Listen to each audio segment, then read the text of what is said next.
মাঝে 25,000 26,000 চাকরি ছিল, কোন রকমের সুপ্রিম কোর্টে গিয়ে পেতেছে, কিন্তু বেশি দিন বাঁচবে না। আবার তৃণমূল কংগ্রেসের যারা এখানেও আছেন, চাকরি টাকা দিয়ে পেয়েছেন, এটাই সুযোগ। এই লোকসভা ভোটের পর কিন্তু তৃণমূল কংগ্রেসকে আপনারা পাবেন না, আর নেতাদেরকে পাবেন না। এখনই বাড়ি যান, বাড়ি গিয়ে যে টাকাটা দিয়ে চাকরিটা ঘুষ দিয়ে পেয়েছিলেন সেই টাকাটা উদ্ধার করুন, কলার ধরে উদ্ধার করুন। আর একা না পারলে সঙ্গে বিজেপিকে নিয়ে যান, বিজেপি ঝান্ডা এবং ডান্ডা নিয়ে গিয়ে টাকা উদ্ধার করে দেবেন। আমিও বলছি, যারা যত খাচ্ছে খেতে দিন, পায়ে দড়ি বেঁধে উল্টো করে টাঙাবো আর বমি করাবো সমস্ত জনগণের টাকা। আর পুলিশ প্রশাসনকে বলবো, দাদা আপনারা তো সবার আগে হাওয়া বোঝেন, হাওয়াটা বুঝুন, বুঝে ঠিক মতো মুরগির মতো হাওয়া মোড়ের মতো ঘুরে যান। হাওয়া এখন বিজেপির হাওয়া, এরপরে বিজেপির সুনামি আসছে। 30টা পার করে দিন, তার 1 বছরের মধ্যে আমরা সরকার তৈরি করব, নবান্নতে বিজেপির মুখ্যমন্ত্রী বলছে। তাই বিজেপির পার্টি অফিসে আক্রমণ হচ্ছে আমি শুনছি। কি হয়েছে কতলপুরে? হয়েছে তো। পুলিশকে বলছি ব্যবস্থা নিন, যদি ব্যবস্থা না নেন তাহলে কিন্তু বিজেপি ব্যবস্থা নেবে। আর বিজেপি যদি ব্যবস্থা নেয় তাহলে কিন্তু বিপদ আছে।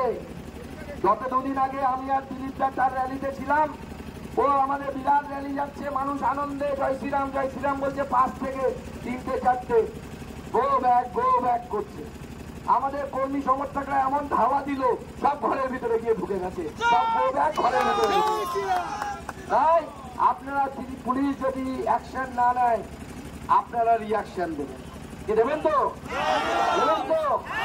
মুখ্যমন্ত্রী আগে খুব বলতেন প্রত্যেক অ্যাকশনের নাকি রিয়াকশন হয়, তো মুখ্যমন্ত্রীকে রিয়াকশন দেখাতে হবে তো। রিয়াকশন দেখান, থানা পুলিশ জামিন, সুকান্ত মজুমদার, সৌমিত্র খান, আমরা সবাই বুঝে নেব, আপনারা বাদ বাকিটা করতে দেবেন না। তৃণমূল নেতার কলার ধরে টাকা আদায়ের কথা বললেন, সঙ্গে ঝান্ডা ডান্ডা নিয়ে যাবেন। তো টাকা নিয়েছে, গরিবের টাকা তো ফেরত দিতে হবে না? টাকা নিলে তো ফেরত দিতেই হবে। যদি একা কেউ না পায়, দুর্বল, তৃণমূল নেতারা কি করবে? ধরুন একটি বেকার ছেলে, সে 20 লক্ষ টাকা দিয়ে চাকরিটা পেয়েছে, এখন তার চাকরিটা চলে গেছে, জমি বিক্রি করে দিয়েছে, টাকাটা তো সেই তৃণমূল নেতাকে ফেরত দিতে হবে। যদি একা না পারে, আমরা যাবো সঙ্গে, ঝান্ডা নিয়ে যাবো। ঝান্ডা নিয়ে কি বলবেন? দেখুন, এটা এদের কালচার, ওদের যেটা কালচার সেই অনুযায়ী কাজ করেছে ওরা। কারণ কি, এদের একদম ব্লক স্তর থেকে, জেলা স্তর থেকে রাজ্য নেতৃত্ব, ওদের একই ভাষা, ওদের উন্নয়ন নেই, ওদের উন্নয়নের কোনো কথা নেই। তাই এইসব করে ভোটারকে একটা সন্ত্রাস তৈরি করার চেষ্টা করছে। টাকা নিতে তো বিজেপির নেতৃত্বকে দেখা গেছে, সেটা তো মানুষ দেখেছে। তো সেই জায়গায় দাঁড়িয়ে ওরা এখন কি করবে? ওদের করার কিছু নেই। মানুষ সব জায়গা থেকেই মানুষের কাছ থেকে প্রত্যাখ্যান হচ্ছে ওরা। সেই জায়গায় দাঁড়িয়ে ওরা এখন বাতাবরণ তৈরি করছে, একটা হিংসার বাতাবরণ, একটা সন্ত্রাসের বাতাবরণ তৈরির চেষ্টা। তিনি আরও বলছেন যে বিজেপির হাওয়া পুলিশকে ঘুরে যাওয়ার নিদান দিচ্ছেন। দেখুন, জনগণ স্বতঃস্ফূর্তভাবে তৃণমূলের পাশে আছে, কারণ তৃণমূল সরকার মানুষের যে পরিষেবা দিয়েছে সেখানে তৃণমূলের মানুষের কাছে গেলেই স্বতঃস্ফূর্ত সাড়া পাচ্ছে। আর সেখানে ওরা সব জায়গা থেকে বঞ্চিত হচ্ছে, প্রত্যাখ্যান হচ্ছে। কারণটা একটাই, ওরা মানুষের কিছু করেনি। বিগত বছরগুলোতে তারা কেউ সাংসদকে আমরা দেখতেই পাইনি। তো এই জায়গায় দাঁড়িয়ে এখন ওদের এইসব কথা বলা ছাড়া ওদের আর অন্য কোনো কথাই নেই ওদের কাছে। এই ভোটের আগে এই ধরনের কথাবার্তা ভোটে কি কোনো এফেক্ট পড়বে? দেখুন, সন্ত্রাস তৈরি করার চেষ্টা হচ্ছে সর্বত্রই। সেই জায়গায় সন্ত্রাস তৈরি করার একটা ভয়ের বাতাবরণ তৈরি করার চেষ্টা করছে।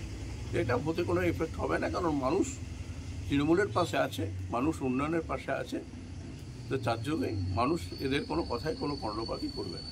আপনার নাম পরিচয়? দিব্যেন্দু ব্যানার্জি, সহ সভাপতি, বিশ্বভোর সাংগঠনিক জেলা তৃণমূল কংগ্রেস।